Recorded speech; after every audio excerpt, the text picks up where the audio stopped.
दुनिया में हर एक चीज की एक्सपायरी डेट फिक्स होती है। आपकी, मेरी, हमारे प्लांट्स की, हमारे आसपास वाली हर एक चीज की एक्सपायरी डेट फिक्स है। बट उसके बाद भी आप एक चीज नोटिस करना, हमारे जो जानवर है वो हजारों सालों से जिंदा है, हमारे जैसे ह्यूमंस हजारों सालों से जिंदा है, और अगर हम बात करें अदर ऑर्गेनिज्म भी हमें हजारों सालों से देखने को मिल रहे हैं। तो ऐसा किस वजह से होता है? ऐसा इस वजह से होता है क्योंकि जो नेचर है हमारा वो एक प्यारी सी सिंपल सी कॉपी पेस्ट वाली टेक्निक करता है। क्या भैया ये कंट्रोल जाके पी, कंट्रोल और पी साथ में दबा देता है क्या? या हम बात करें कॉपी पेस्ट मार देता है? आप ऐसे ही समझिए कि यहां पर जितने भी ऑर्गेनिज्म रहते हैं ये एक मेथड करते हैं जिसको हम क्या बोलते हैं? रिप्रोडक्शन। क्या बोलते हैं? रिप्रोडक्शन। और इसी मेथड के वजह से हम नोटिस कर पाते हैं कि हमारे आसपास की हर एक चीज क्या करती है? अपनी स्पीशीज को कंटिन्यू बढ़ाती जाती है। तभी जाकर हम नोटिस कर पाते हैं कि हमारे पूरे वर्ल्ड में हजारों सालों से हमें लाइफ देखने को मिल रही है। इजिप्ट के जिन्होंने पिरामिड बनाए, हमारे यहाँ पर रामायण हुई, महाभारत हुई, या हम बात करें तो अलग अलग तरीके की सिविलाइजेशन आई, उनके पीछे का इकलौता कारण है कि हमारे आसपास रिप्रोडक्शन हो रहा है। और जब ये रिप्रोडक्शन होता है तो आपकी जो स्पीशीज है उसका कंटिन्यूएशन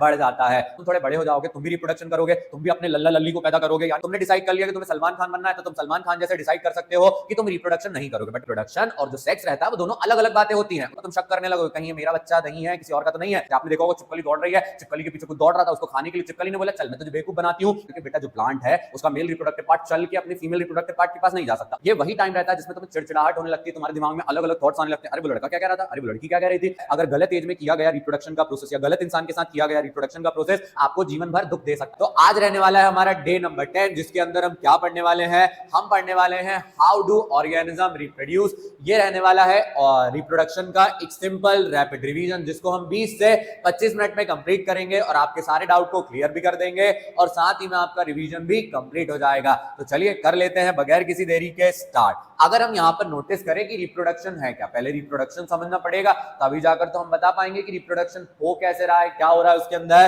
तो ये एक पर्टिकुलर मेथड है जिसके अंदर ऑर्गेनिज्म क्या करता है? अपने जैसे नए ऑर्गेनिज्म को प्रोड्यूस करता है। जैसे मान लो तुम थोड़े बड़े हो जाओगे, तुम भी रिप्रोडक्शन करोगे, तुम भी अपने लल्ला लल्ली को पैदा करोगे। यानी भैया हम सब लोग क्या करते हैं, जो नए ऑर्गेनिज्म बना रहे हैं उसी को प्रोड्यूस करने वाली जो टेक्निक होती है उसे क्या बोला जाता है? रिप्रोडक्शन। बेटा डाउनलोड होकर नहीं आए हो तुम, या किसी अनाथालय से नहीं लाए हैं। यानी कि यहां पर हम बात करें हर ऑर्गेनिज्म क्या करता है? रिप्रोडक्शन करता है। रिप्रोडक्शन के कारण वो अपने जैसे नए ऑर्गेनिज्म को प्रोड्यूस कर देता है। यहां पर जो रिप्रोडक्शन है वो इसेंशियल नहीं है, क्लियर कट यहां पर लिखा हुआ है नॉट इसेंशियल। यानी कि अगर मान लो तुमने डिसाइड कर लिया कि तुम्हें सलमान खान बनना है तो तुम सलमान खान जैसे डिसाइड कर सकते हो कि तुम रिप्रोडक्शन नहीं करोगे। बट मैं एक चीज बता दूं, रिप्रोडक्शन और जो सेक्स रहता है वो दोनों अलग अलग बातें होती हैं। उसका रीजन है रिप्रोडक्शन आप करते हैं कि आप एक नया ऑर्गेनिज्म प्रोड्यूस करेंगे, और जो सेक्सुअल चीजें रहती हैं वो अदर देन रिप्रोडक्शन आपको देखने को मिल जाती है। अगर हम यहां पर देखें, जो रिप्रोडक्शन है ये इसेंशियल नहीं है बट वाइटल है। वाइटल मतलब इंपॉर्टेंट है,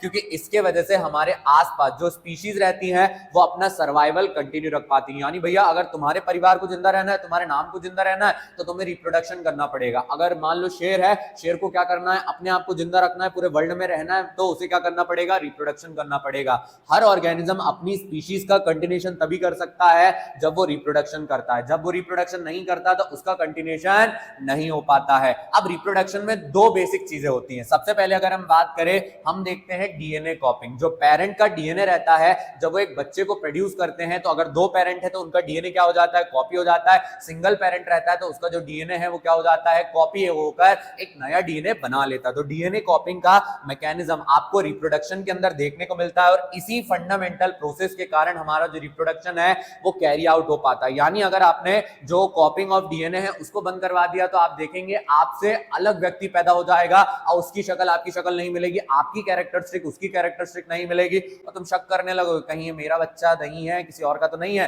तो जिस वजह से अगर हम बात करें हर रिप्रोडक्शन में हम एक बात नोटिस करते हैं कि जो डीएनए रहता है वो क्या हो जाता है? कॉपी हो जाता है। बट जब डीएनए कॉपी होता है, जैसा कि ये ठहरा बायोकेमिकल प्रोसेस, बायोलॉजिकल प्रोसेस, तो हर बायोलॉजिकल प्रोसेस के अंदर एक्यूरेसी का होना बिल्कुल ना के बराबर रहता है। आप देखते हैं वहां पर बदलाव आ जाते हैं, और यही बदलाव क्या करते हैं? वेरिएशन प्रोड्यूस करते हैं। वेरिएशन इसेंशियल भी होती है, क्योंकि जो ऑर्गेनिज्म रहते हैं वो चेंजिंग एनवायरनमेंट के हिसाब से अपने आप को ट्रांसफॉर्म कर लेते हैं। अगर आप में बदलाव नहीं आते तो शायद इतने ज्यादा बढ़ते हुए टेम्परेचर में, बदलती हुई कंडीशन में 500 के AQI में हम सारे लोग जिंदा नहीं रह पाते। यानी हमारी बॉडी जब रिप्रोडक्शन करती है तो वो डीएनए कॉपी करती है। डीएनए कॉपी होने की वजह से जो कैरेक्टर रहते हैं वो पेरेंट से डॉटर, या हम बात करें जो बच्चे वाले सेल रहते हैं उसके अंदर आ जाते हैं। बट अगर हम बात करें साथ में बायोकेमिकल प्रोसेस होने के कारण एक्यूरेसी 100% नहीं आती है, थोड़े बहुत बदलाव आ जाते हैं जिन्हें वेरिएशन कहते हैं। और वेरिएशन बहुत ज्यादा इसेंशियल है, क्योंकि इन्हीं वेरिएशन के कारण आप नोटिस करते हैं कि आपका जो सर्वाइवल है इस पर्टिकुलर अर्थ पर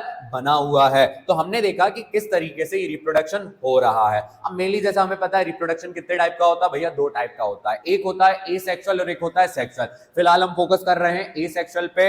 एसेक्सुअल मोड ऑफ रिप्रोडक्शन वो पर्टिकुलर मोड ऑफ रिप्रोडक्शन रहता है जिसके अंदर अकेला पेरेंट क्या करता है, अपने डॉटर्स को प्रोड्यूस कर लेता है। यानी भैया जो यूनिसेलुलर ऑर्गेनिज्म रहते हैं या सिंपल मल्टीसेलुलर रहते हैं उन्हें किसी और की जरूरत नहीं रहती। वो क्या करते हैं, एनवायरमेंटल कंडीशन के कारण अपने मैच्योरेशन पर क्या करते हैं, अपने जैसा ही एक एक्यूरेट, लगभग 99.99% क्या करते हैं, एक्यूरेट डॉटर सेल को बना देते हैं। स्प्लिट हो जाते हैं, अलग अलग में डिवाइड हो जाते हैं। बोलते हैं चलो मेरा काम खत्म, जो पेरेंट सेल था वो 2 डॉटर सेल में डिवाइड हो गया, बढ़िया। उसने बोला चलो मैं जा रहा हूं, 2 डॉटर सेल बोलते हैं चले जाओ, हम क्या करेंगे, अपने आप में वहां पर बड़े हो जाएंगे। अब एसेक्सुअल में समझे कि एक पेरेंट रहता है। बट अगर हम बात करें यहां पर सबसे पहला कौन सा होता है, फिजन। आप फिजन को याद रखिए, फिजन मेनली 2 टाइप का होता है जिसमें एक ऑर्गेनिज्म अपने आप को डिवाइड कर लेता है। अगर वो 2 में डिवाइड कर रहा है तो उसे बाइनरी कहा जाता है, और अगर वो 2 से ज्यादा कर रहा है तो उसे मल्टीपल कहा जाता है। बाइनरी फिजन में एक ऑर्गेनिज्म 2 अलग अलग भागों में टूट जाता है, दोनों एक जैसे रहते हैं, और मल्टीपल में 2 से ज्यादा के अंदर वो डिवाइड हो जाता है।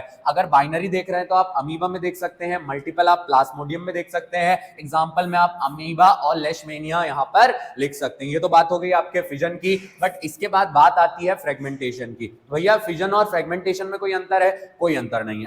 अब मैं ऐसा क्यों बोल रहा हूं भैया, दोनों के नाम भी अलग है, दोनों में ऑर्गेनिज्म भी अलग होते हैं। तो एक होता है यूनिसेलुलर में और एक होता है मल्टीसेलुलर में। अगर यूनिसेलुलर है तो वो फिजन कर लेगा, अगर मल्टीसेलुलर है तो वो फ्रेगमेंटेशन कर लेगा। मतलब भैया फ्रेगमेंटेशन में भी जो पेरेंट प्लांट रहता है वो अपने आप को डिवाइड कर लेता है, जो कि आपको स्पाइरोगायरा में देखने को मिल जाता है। जैसे आपने जो कजी देखी होगी पानी के ऊपर तैरती रहती है, आप पत्थर मार देते हैं, वो 2 अलग अलग भागों में डिवाइड हो जाती है। वो दोनों भाग क्या करते हैं, फिर अपने आप को लेटर ऑन एक नया स्पाइरोगायरा में डेवलप कर लेते हैं। वो मल्टीसेलुलर रहता है। बट कौन सा वाला मल्टीसेलुलर रहता है, सिंपल मल्टीसेलुलर, जिस वजह से हम नोटिस करते हैं वो आसानी से नए डॉटर सेल बना लेता है। तीसरा वाला आता है रीजनरेशन। रीजनरेशन आप कह सकते हैं कि एक टाइप का रिप्रोडक्शन हो सकता है। बट अगर हम बात करें रिप्रोडक्शन आप इसको ना कहें, उसका रीजन है कि रीजनरेटिव सेल जिन पर्टिकुलर ऑर्गेनिज्म में प्रेजेंट रहते हैं वही क्या कर सकते हैं, रीजनरेशन कर सकते हैं। आपने देखा होगा छिपकली दौड़ रही है, छिपकली के पीछे कुछ दौड़ रहा था, उसको खाने के लिए छिपकली ने बोला चल मैं तुझे बेवकूफ बनाती हूँ, पूंछ को छोड़ के पीछे छोड़ जाती है और छिपकली क्या करती है, आगे निकल जाती है। चूहों को देखा होगा आपने,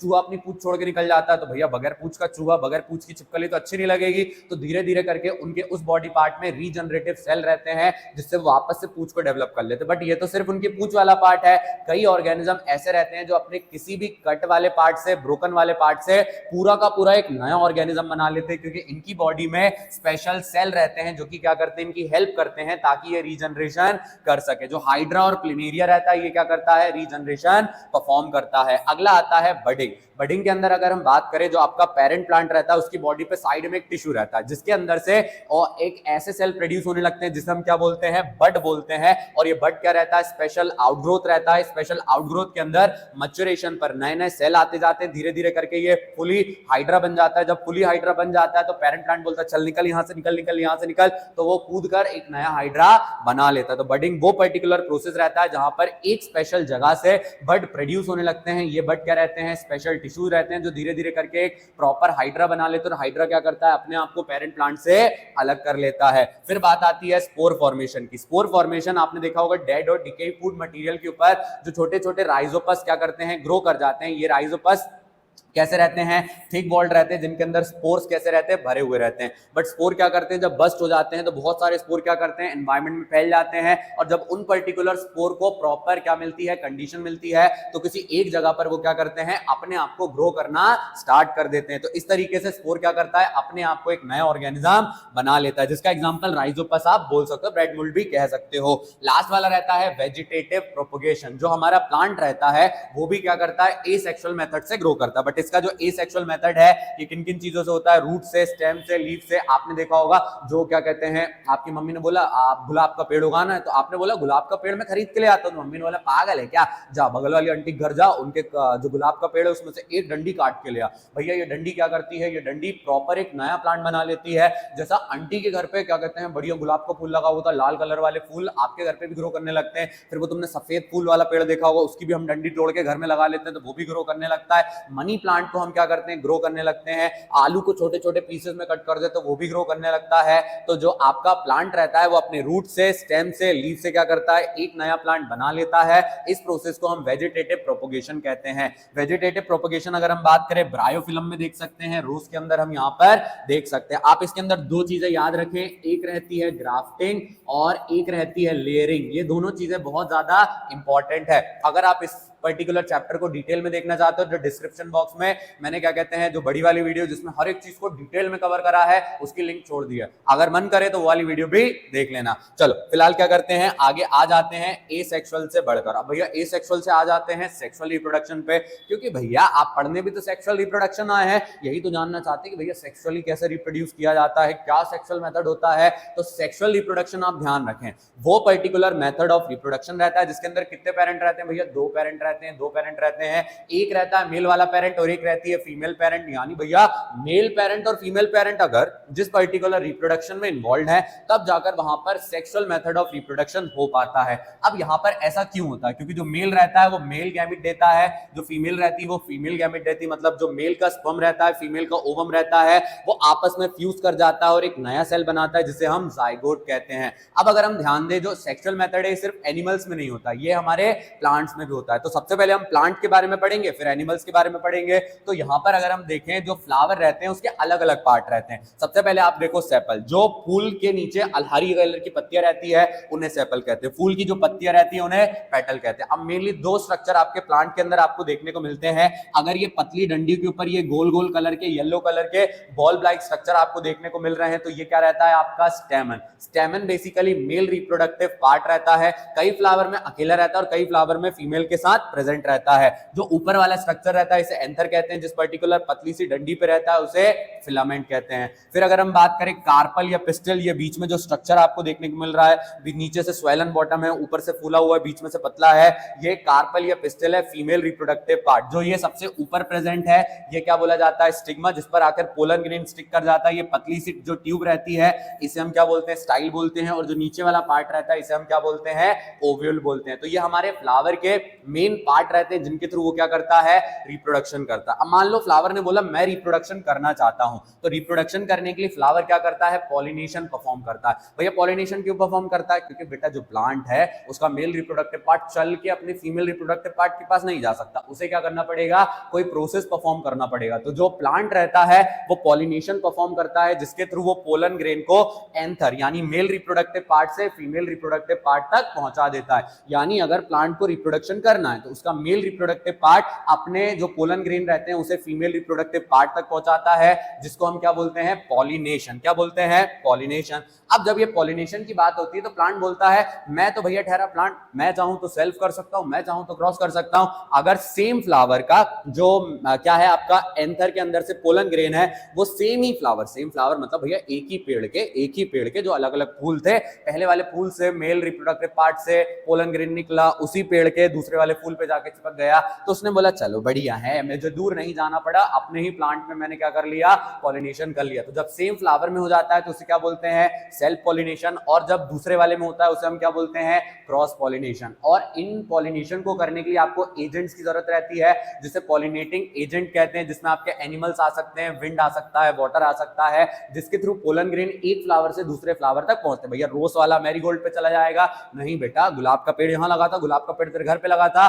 दोनों गुलाब के पेड़ के जो क्या कहते हैं ग्रेन से वो आपस में मिल गए, उन्होंने रिप्रोडक्शन कर लिया। तो जैसे जब मेल रिप्रोडक्टिव पार्ट था ये फीमेल रिप्रोडक्टिव पार्ट था, मेल रिप्रोडक्टिव पार्ट ने क्या कर दिया, पोलन ग्रेन को देके किसको मार दिया, फीमेल रिप्रोडक्टिव पार्ट को। तो वहां पर जो फीमेल रिप्रोडक्टिव पार्ट है उसमें फर्टिलाइजेशन आगे स्टार्ट हो जाता है। अब भैया यहां पर ये चीजें पहुंच गई तो देखो क्या हुआ, जो पर्टिकुलर पोलन ग्रेन था वो क्या कर गया, एंथर से निकलकर कहां पहुंच गया, स्टिग्मा पर चला गया। स्टिग्मा एक स्टिकी पार्ट रहता है जो पोलन ग्रेन को अपने ऊपर स्टिक करके रख लेता है। अब जैसे ओवरी को पता लगता है कि उसके पास पोलन ग्रेन आ चुका है, वो क्या करती है, केमिकल रिलीज करना स्टार्ट कर देती है। इन केमिकल की वजह से ये पोलन ग्रेन क्या करता है, अपनी पोलन ट्यूब बना लेता है। ये पोलन ट्यूब क्या करती है, जो जर्म सेल रहता है, मेल जर्म सेल, उसको क्या कर देती है, ट्रांसफर कर देती है और किसके पास भेज देती है, ओवरी के पास भेज देती है। ओवरी के अंदर डबल फर्टिलाइजेशन होता है। ध्यान रखना कि जो हमारा प्लांट रहता है उसके अंदर डबल फर्टिलाइजेशन होता है। पहला वाला जो मेन आपका क्या रहता है, जर्म सेल रहता है, वो ओवरी के साथ क्या करता है, फ्यूज होकर क्या बना लेता है, एक एग बना लेता है जिसको हम सीड कह देते हैं। और सीड को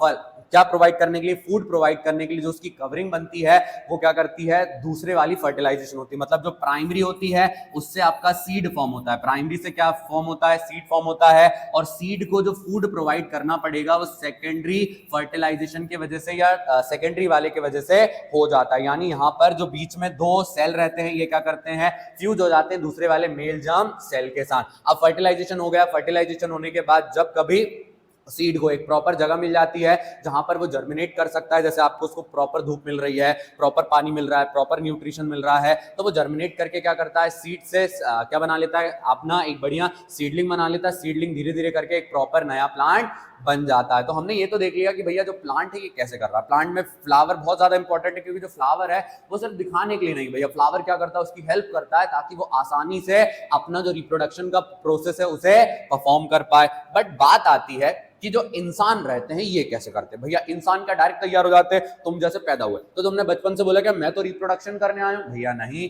हमारी जो बॉडी है वो एक प्रॉपर समय पे तैयार होती है। जैसे मान लो कि अगर हम जैसे ही 11-12 साल के हो जाते हैं उसके बाद हमारी बॉडी हमें एक नया फेज दिखाती है जिसको हम क्या बोलते हैं, प्यूबर्टी। ये वही टाइम रहता है जिसमें तुम्हें चिड़चिड़ाहट होने लगती है, तुम्हारे दिमाग में अलग अलग थॉट्स आने लगते हैं। अरे वो लड़का क्या कह रहा था, अरे वो लड़की क्या कह रही थी, और मम्मी ने तो मुझे डांट दिया, मुझे तो अच्छा नहीं लग रहा, मुझे तो बुरा लग रहा है। बट 10 साल से पहले तुम चिल थे, तुम्हें किसी चीज से कोई मतलब नहीं था, तुम बढ़िया रह रहे थे, तुम्हें समझ ही नहीं आ रहा था क्या चल रहा है क्या नहीं चल रहा है। बट 11 साल के बाद हमें हिट करती है प्यूबर्टी, और ये वो पर्टिकुलर समय रहता है जहां पर हमारी बॉडी के जो रिप्रोडक्टिव पार्ट रहते हैं ये ग्रो करना शुरू कर देते हैं। हमारी बॉडी के अंदर जो हार्मोन्स रहते हैं वो सिक्रेट होने लगते हैं, जिसकी वजह से अगर हम बात करें जो हमारी बॉडी की रिप्रोडक्शन की एज है वो स्टार्ट हो जाती है। बट दैट डजंट मीन कि हम तुरंत रिप्रोडक्शन कर सकते हैं, हमें एक प्रॉपर साइकिल से गुजरना पड़ता है, प्यूबर्टी खत्म करनी पड़ती है, तब जाकर हमारी बॉडी तैयार होती है। एक फीमेल में ये 18 साल रहती है और एक मेल में ये कितनी रहती है, 21 ईयर रहती है, जिसके बाद हमारी बॉडी जाकर क्या होती है, प्रिपेयर होती है और हमारी बॉडी तैयार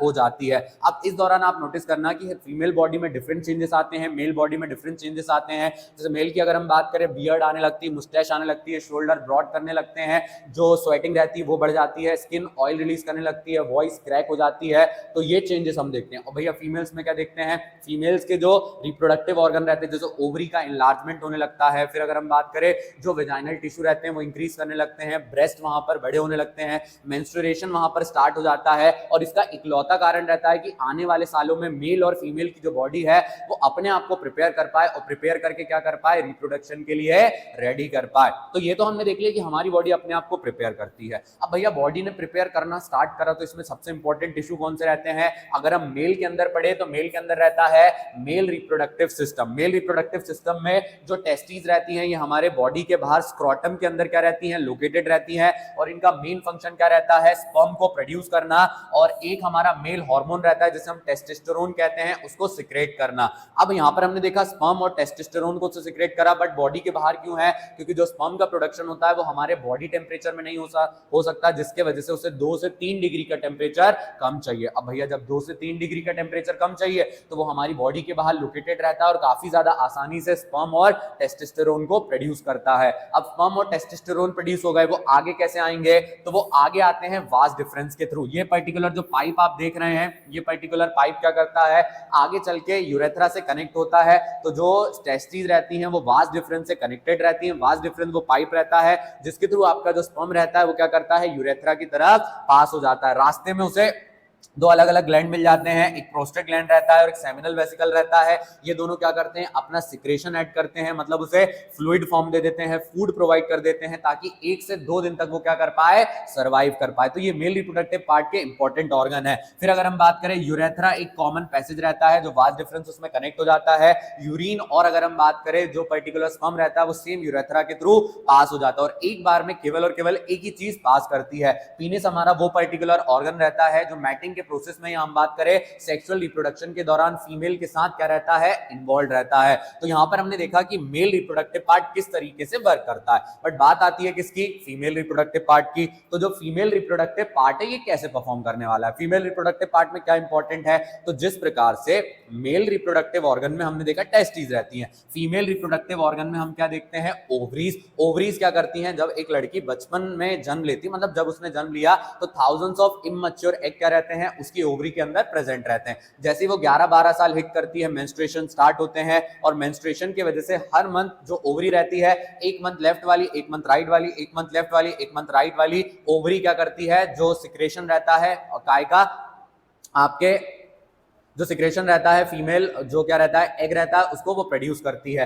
अब जब फीमेल एग यहाँ पर प्रोड्यूस हो जाता है, उसके अलावा वो एक और चीज रिलीज करती है जो क्या रहता है, हार्मोन रहता है ईस्ट्रोजन। ईस्ट्रोजन क्या करता है, धीरे धीरे करके रिलीज होता रहता है। एक फीमेल क्या करती है, प्रॉपर एक फीमेल का शेप ले लेती है, फीमेल की तरह ग्रो करने लगती है, फीमेल बॉडी क्या करती है, एक स्ट्रॉन्ग फीमेल वहां पर बन जाती है। प्रेगनेंसी के दौरान वहां पर प्रोजेस्टेरोन वहां पर रिलीज हो जाता है। अब ओवरी के बाद अगर हम बात करें, ओवरी क्या होती है, जो यूट्रस रहता है उससे कनेक्ट होती है। तो यहाँ पर जो कनेक्शन वाले ये दो पर्टिकुलर पाइप हैं, इन दोनों पाइप को हम क्या बोलते हैं, फेलोपियन ट्यूब या ओविडक्ट, जिसके थ्रू जो एग रहता है वो यूट्रस तक क्या हो पाता है, आ पाता है। और जो फर्टिलाइजेशन होता है, फर्टिलाइजेशन मतलब जो एग और जो क्या कहते हैं, जो स्पर्म रहता है वो फ्यूज करते हैं कहां पे, फेलोपियन ट्यूब के अंदर ये क्या करते हैं, फ्यूज करते हैं। फिर अगर हम यहां पर ध्यान दें, यूट्रस वो पर्टिकुलर इलास्टिक बैग रहता है जिसके अंदर एक बच्चा आगे चल के क्या करेगा, स्टिक हो जाएगा, अपने मदर के अंदर जन्म लेगा। मेंस्ट्रुएशन के दौरान यही पर्टिकुलर यूट्रस की लाइनिंग रहती है जो अपने आप को ब्रेक करती है, और ब्रेक करने का एक मेन रीजन रहता है कि जब आने वाले समय में उसे बच्चा होल्ड करना है तो वो अपने आप को स्ट्रॉन्ग रख पाए, प्रॉपर्ली चीजों को बच्चे के अंदर भेज पाए, बच्चे के अंदर से जो वेस्ट मटेरियल है उसे एब्जॉर्ब कर पाए। तो मेन स्ट्रक्चर हमने देखा, एक रहती है ओवरी जिसके अंदर एग का प्रोडक्शन होता है, मतलब एग मैच्योर होता है, फेलोपियन ट्यूब जिसके थ्रू एग क्या करता है, यूट्रस में आता है। यूट्रस वो प्लेस रहता है जहां पर एक बेबी क्या करता है, 9 मंथ्स तक डेवलप होता है, और ये लेयर क्या करती है, मेंस्ट्रुएशन के स्टार्टिंग से रिप्रोडक्शन और रिप्रोडक्शन के बाद तक क्या करती है, अपने आप को प्रिपेयर करती रहती है ताकि वो कभी भी क्या कर सके, एक पर्टिकुलर फर्टिलाइज एग को रिसीव कर सके। अब मान लो कि जब फर्टिलाइजेशन हो जाता है, फर्टिलाइजेशन मतलब हमने देखा कि जो स्पर्म था और अगर हम बात करें ओवम है, ये दोनों जब आपस में मिल जाते हैं, मिलने के बाद ये क्या बना लेते हैं, ये बना लेते हैं जाइगोट। क्या बना लेते हैं, जाइगोट। जाइगोट धीरे धीरे करके क्या करता है, अपने आप को डिवाइड करते जाता है, उसके अंदर नए नए सेल बनते जाते हैं, और जब एक बार वो यहां पर किसी भी एक साइड, लेफ्ट साइड हो सकता है, राइट साइड हो सकता है, जब ये स्टिक कर जाता है तो फीमेल की जो यूट्रस रहती है वहां पर क्रिएट होता है प्लेसेंटा। प्लेसेंटा एक डिस्क लाइक स्ट्रक्चर रहता है, और इस डिस्क लाइक स्ट्रक्चर की वजह से जो मदर बॉडी रहती है वो अपने बेबी को फूड प्रोवाइड करती है, इसेंशियल चीजें प्रोवाइड करती है, और जो बेबी रहता है वो ग्रो करने की वजह से जो भी मेटाबॉलिक वेस्ट रहता है वो मदर की बॉडी के अंदर ट्रांसफर कर देता है। कभी आप देखना जब बच्चा पैदा हुआ तो उसके अंदर से जो पतला सा पाइप बाहर निकलता है वो प्लेसेंटा की ट्यूब रहती है, वो हमारी नाभि में जुड़ी हुई रहती है, नाभि से सारी चीज हमारी बॉडी में आती है, बॉडी के बाहर चली जाती है। यानी यहाँ पर ये बहुत ज्यादा इंपॉर्टेंट टिश्यू रहता है जो कि एक मदर की बॉडी के अंदर डेवलप होता है। बट हमने देखा कि एक फीमेल क्या कर रही है, वहां पर इन सारी चीजों को फॉर्म करती है, बट इन सारी चीजों को फॉर्म करने के लिए फीमेल बॉडी प्रिपेयर कैसे करती है, तो एक फीमेल बॉडी जनरली अगर हम बात करें 11 साल 12 साल, कई फीमेल्स में 13 से 14 साल का ये टाइम पीरियड रह सकता है। यानी ये 11 से 14 साल जनरली अगर हम बात करें, ये स्टार्टिंग पीरियड रहता है जहां पर हर गर्ल, मतलब जनरली हर गर्ल क्या करती है, अपना मेंस्ट्रुएशन का साइकिल फेस करना स्टार्ट कर देती है। मेंस्ट्रुएशन में हम क्या देखते हैं, जो एग रहता है अगर ये फर्टिलाइज नहीं हुआ तो ये क्या करता है, जो यूट्रस की थिक लाइनिंग रहती है उसको ब्रेक डाउन करके वेजाइनल पैसेज के थ्रू बाहर आता है। जो एग के अंदर के कंटेंट रहते हैं, जैसे म्यूकस की अगर हम बात करें, प्रोटीन हो सकता है, या हम बात करें अदर चीजें रह सकती है, वो ब्लड के साथ क्या करती है, वेजाइनल पैसेज के थ्रू बाहर आती है, और ये चीजें चलती है 2 से 8 दिन, मतलब कई फीमेल्स में 3 दिन हो सकता है, 5 दिन हो सकता है, 7 दिन हो सकता है, डिपेंड करता है वो पर्टिकुलर फीमेल की बॉडी पर। और ये मेंस्ट्रुएशन बहुत ज्यादा इंपॉर्टेंट रहती है क्योंकि एक पर्टिकुलर फीमेल तभी जाकर बेबी को होल्ड कर सकती है अगर वो मेंस्ट्रुएशन सही ढंग से होता है। अगर जिन फीमेल्स में मेंस्ट्रुएशन नहीं होता है या मेंस्ट्रुएशन सही से परफॉर्म नहीं हो पाता है, उसकी वजह से देखते हैं वो पर्टिकुलर जो विमेन रहती हैं वो क्या नहीं कर पाती हैं, एक बेबी को अच्छे से कैरी आउट नहीं कर पाती हैं। अब बात आती है कि आपने ये तो देख लिया मेंस्ट्रुएशन होना बहुत ज्यादा इंपॉर्टेंट है, बट अगर हम बात करें ऐसा कौन सा दौर रहता है, ऐसी कौन सी एज रहती है जब हमारी बॉडी फाइनली क्या करती है, रेडी हो जाती है, तो आप इस चीज को याद रखें, लड़कों के अंदर वो 21 साल रहता है, लड़कियों के अंदर वो 18 साल रहता है, जिस समय हमारी बॉडी के हर रिप्रोडक्टिव ऑर्गन प्रॉपरली ग्रो कर जाते हैं। बट रिप्रोडक्टिव ऑर्गन का ग्रो करना